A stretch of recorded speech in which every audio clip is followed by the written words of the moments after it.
दो बल बना दिए हमने नाभिक के, एक प्रबल बना दिया और एक हमने दुर्बल बना दिया। नाभिकीय बल मेन तो आपका प्रबल नाभिकीय बल होता है, परंतु यह भी एक होता है। तो यह क्या होता है, मैं लिखता हूं इसके बारे में, रेडियो सक्रियता। एक घटना होती है रेडियो सक्रियता, जिसके अंदर क्या होता है कि कोई पदार्थ ऐसे होते हैं, यूरेनियम जैसे पदार्थ, वो खुद धीरे धीरे क्या होते हैं, विघटित होते रहते हैं।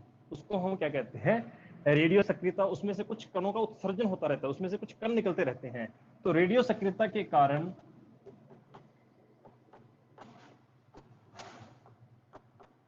पदार्थ के एक बीटा क्षय होता है, 12वीं कक्षा में आप पढ़ेंगे। बीटा क्षय के कारण इलेक्ट्रॉन तथा न्यूट्रिनो का उत्सर्जन होता है, उत्सर्जन होता है।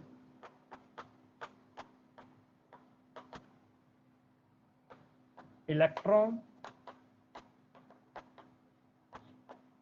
तथा न्यूट्रिनो के मध्य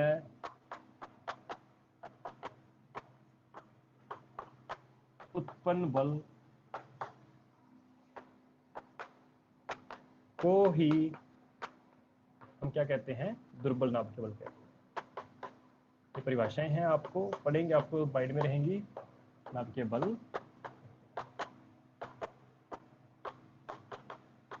ठीक है। तो रेडियो सक्रियता के कारण, रेडियो सक्रियता के कारण क्या होता है कि आपके कोई पदार्थ होता है, उसमें बीटा क्षय होता है। बीटा क्षय के में क्या होता है कि आपके उसमें से एक इलेक्ट्रॉन का उत्सर्जन होता है और साथ में एक ही न्यूट्रिनो का उत्सर्जन होता है। तो इन दोनों के मध्य जो आपका बल लगता है उसे हम कहते हैं दुर्बल नाभिकीय बल। ठीक है, इसके बारे में हम लिखें तो हम इसके बारे में लिखेंगे, आपका जो इसकी जो रेंज होती है,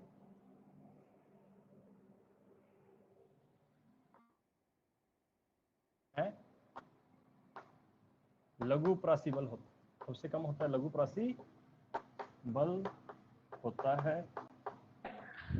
सर आवाज ही नहीं आ रही, वीडियो रुक गई। इसकी प्रास 10 की पावर -16 मीटर होती है, उससे 10 गुना कम होती है, मीटर होती है। यह बल गुरुत्वाकर्षण बल से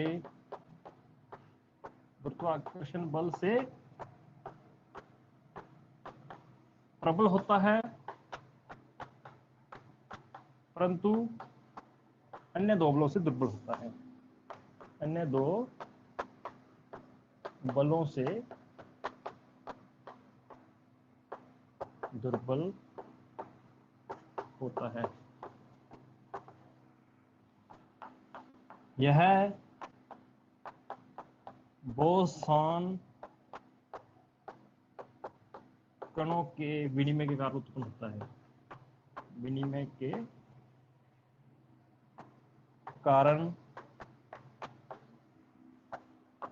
उत्पन्न होता है। ठीक है, तो ये आपका दुर्बल नाभिकीय बल है। इस दुर्बल नाभिकीय बल के अंदर क्या होता है कि रेडियो सक्रियता के कारण जो बीटा क्षय होता है उसमें एक इलेक्ट्रॉन और न्यूट्रिनो का उत्सर्जन होता है। न्यूट्रॉन नहीं, न्यूट्रिनो एक भारी कण होता है। तो इनके क्या कहते हैं कि इनके जो आपका जो इनके मध्य जो बल होता है इलेक्ट्रॉन और न्यूट्रिनो, उसको हम कहते हैं दुर्बल नाभिकीय बल। और ये आपका क्या होता है, लघु प्रास होती है। इसकी जो रेंज होती है वो आपकी 10 की पावर -16 मीटर होती है। आपके प्रबल नाभिकीय बल की 10 की पावर -15 मीटर होती है, मतलब उससे 10 गुना और कम होती है। और जो क्या है कि यह गुरुत्वाकर्षण बल से क्या होता है, प्रबल होता है, उससे 100 गुना ज्यादा प्रबल होता है। और आपके जो दो बल हैं उनसे आपका क्या होता है, कम होता है आपका प्रबल। और उसके बाद में जो इसका जो वो क्या होता है, वो बोसॉन कण होते हैं, उनके विनिमय के हैं। क्लियर है। तो यहाँ पर हमारे चार जो बल हैं पूरे होते हैं, जो मूल प्रकृति के अंदर मूल बल होते हैं।